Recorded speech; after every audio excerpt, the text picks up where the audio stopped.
All right, y'all. All right, we're back at it again. This is AKA Ace, Lone Wolf. At it again. Trump, I just gotta say, man, he's doing it. I mean, Democrats say what they want, but he's delivering. He's delivering. He is. He's doing what he promised. And that's looking out for lower income people, man. I mean, this right here is showing it. Showing it. And now talking about a new tax cut? Come on now, y'all. I mean, do you hear what he's saying? He's saying, I mean, don't get me wrong. I mean, purchase tax will probably go up. But no taxes on your wages at all. But anyway, well, I'll let him do his little interview here or his briefing on what's going on. But if y'all have any comments or anything, man, please feel free to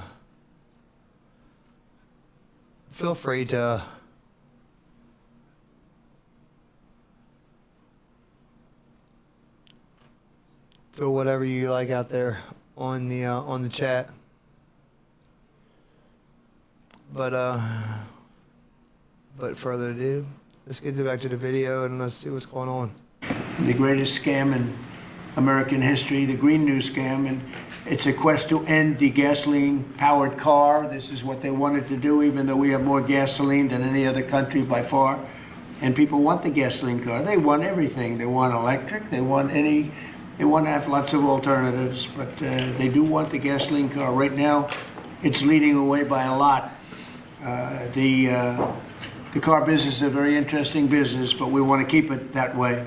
I want to thank Transportation Secretary Sean Duffy, Deputy Transportation Secretary Stephen Bradbury, as well as CEO of Ford, Jim Farley. Jim, where is Jim? Let's see. Hi, Jim. Congratulations. You're doing a great job. CEO of Stellantis, Antonio Filosa. Thank you very much, Antonio. Chairman of the National Automobile Dealers Association, Tom Castrida. Yes, sir. Thank you very much, Tom. Great to have you. And Manager, General Motors, Orient Stellantis, Antonio. John Urbanik. Yes, sir. Thank you, sir. Great to have you guys here. And you're going to say a few words in a minute about how ridiculous this was, but we've just freed you up. So you're going to have a good day. You're going to have a good number of years. Thanks as well to Senator Shelley Moore Capito, Ted Cruz, Kevin Kramer, Marsha Blackburn, Eric Schmidt, and Bernie Marino, as well as Representative Sam Graves, Vern Buchanan, Mike Kelly, Roger Williams, Lisa McLean, and Troy Balderson. All great people. These are great people. He's going to do a little bit of I know there's a lot of introduction support here long to beyond the the, people that are some here. of his We have cabinet. tremendous support on this. From day Yeah, I'm one, sorry I've been about the taking mic, action to however. make I'm trying buying to a get it car more straightened out. affordable. I signed an executive order to end the unfair, expensive electric vehicle mandate. As you know, we had to have an electric car within a very short period of time, even though there was no way of charging them and lots of other things. It would have cost $5 trillion to build the charging plants. And as you know, in certain parts of the Midwest, they spent, to build 9 chargers, they spent $8 billion. So that wasn't working out too well. That was done before me, by the way. I wouldn't have let it go forward. We're canceling the EPA's absurd tailpipe emission standards, one of the most important things that I've never all had these things he's talking group about. of people come to let me pause this more. for a second. Now, all these things he's talking about that he's canceling, it was the executive orders of Joe Biden. Now, it's costing the taxpayers billions and billions of dollars, okay, to switch over from gas to electric, which you see in California. How is that working out? Not very well, because it's a drag to the electric foundation of our country. Like, our electric grid and industry is not up to code to where it needs to be. Now, I don't know why they haven't done yet. I understand why they say that they don't want to have nuclear energy, but zero cost of energy. Zero. And they're already using it for electric. You think they say they're not, but they are using it for electric. They're literally powering some of their military depots with that. And not just that, let me ask you a question. So if a nuclear bomb goes off or a catastrophic event happens and they're in a nuclear bunker, okay? Now hear me out. If a nuclear bomb goes off, they're going to eventually run out of gas or oil, however they're going to power their generators to filterize their air that they breathe.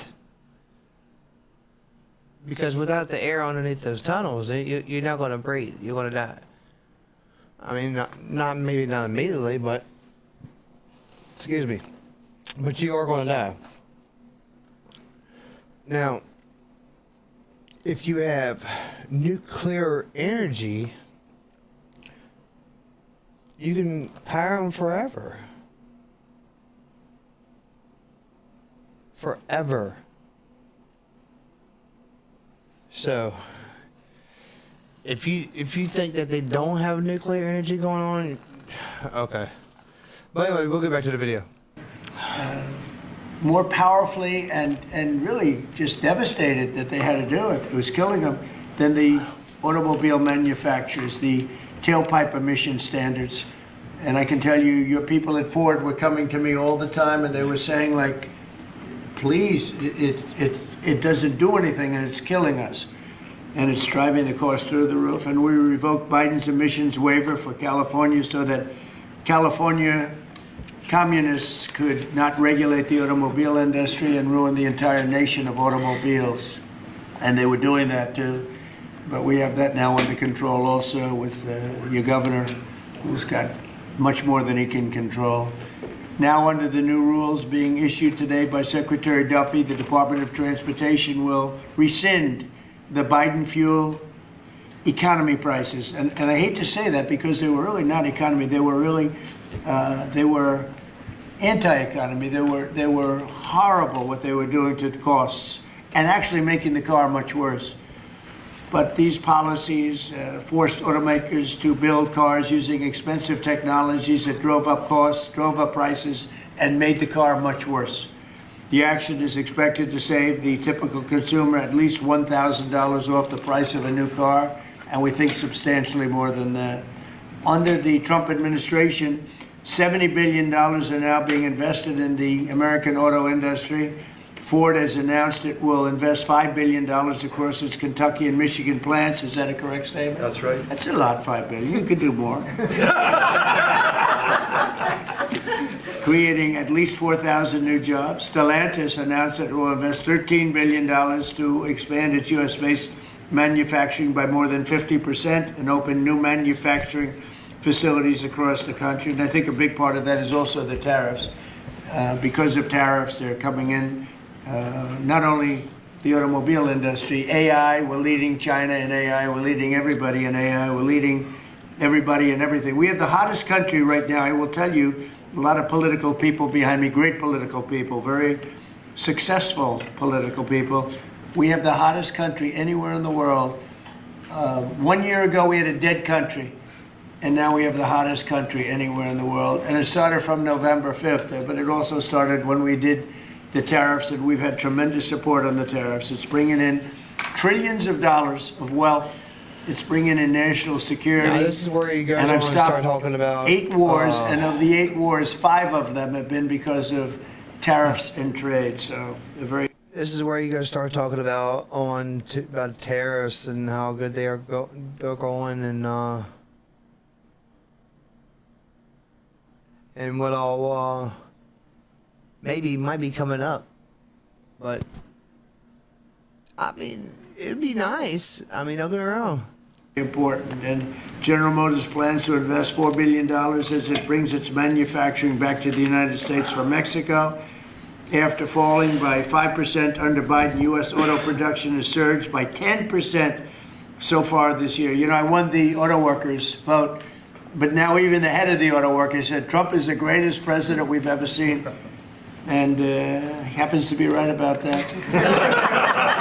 But we're protecting our auto workers, and we're making it easier for every family to afford high-quality cars. In other words, we're bringing automobiles back and the manufacturing of automobiles back into this country. We lost 52% over the years, 52% of our automobile manufacturing. You see it, closed factories all over the place. Now they're all opening up.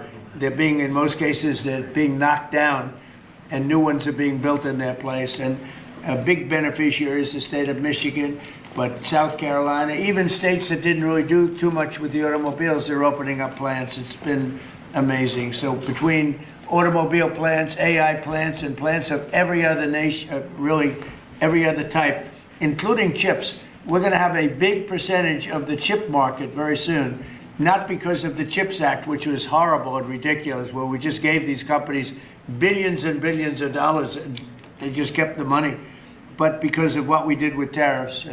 They have to build here, otherwise they're going to have to pay tariffs. They won't be able to do business in the United States. And we're going to have a big percentage of the chip industry. As of about a year ago, 2 years ago, we had none. And now we're going to have a very big percentage when it all finishes out. So I'd like to ask Secretary Duffy to speak, and then Mr. Farley, and then Filosa, and Urbanik, and Castrita.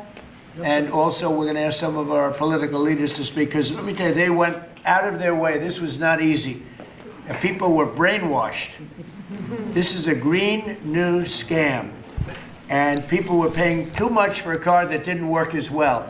And now they're going to have a great car that's going to be environmentally friendly, but it's going to cost you a lot less, and it's going to work great. All of the nonsense is being taken out of the cars.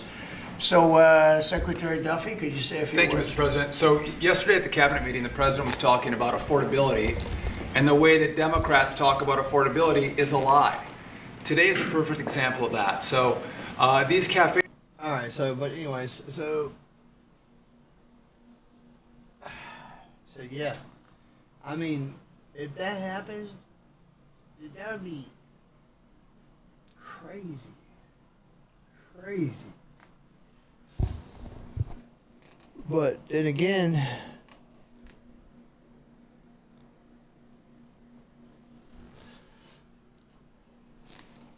I mean,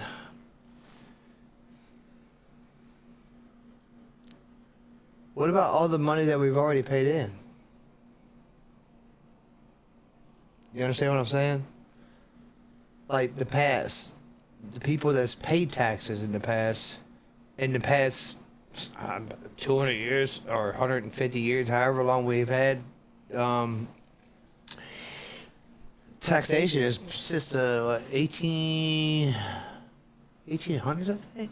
You know what? Don't quote me on that. I ain't gonna look it up right now. But anyway, that'd be crazy if that happens. I mean, Trump. Anybody can say what they want to say about him. I mean, I understand he's got a lot of baggage going on with him right now, but he's still doing what he said he was going to do. I have not heard one president get up and say, I'm going to do this, and this before he gets elected, and then when he gets elected, guess what happens? You have no idea where any of these running, what he was running with when he was actually, debating and everything, and he was actually, running for election. Really, I don't know. He's the only person I've seen him do it so far. But did Obama do anything he said he's gonna do? No, not at all. Not at all. Actually, he deported more people than any president in history. If y'all really want to know. But then y'all jump on Trump for closing the borders because we have crazy people. citizen in the United States. But I don't know.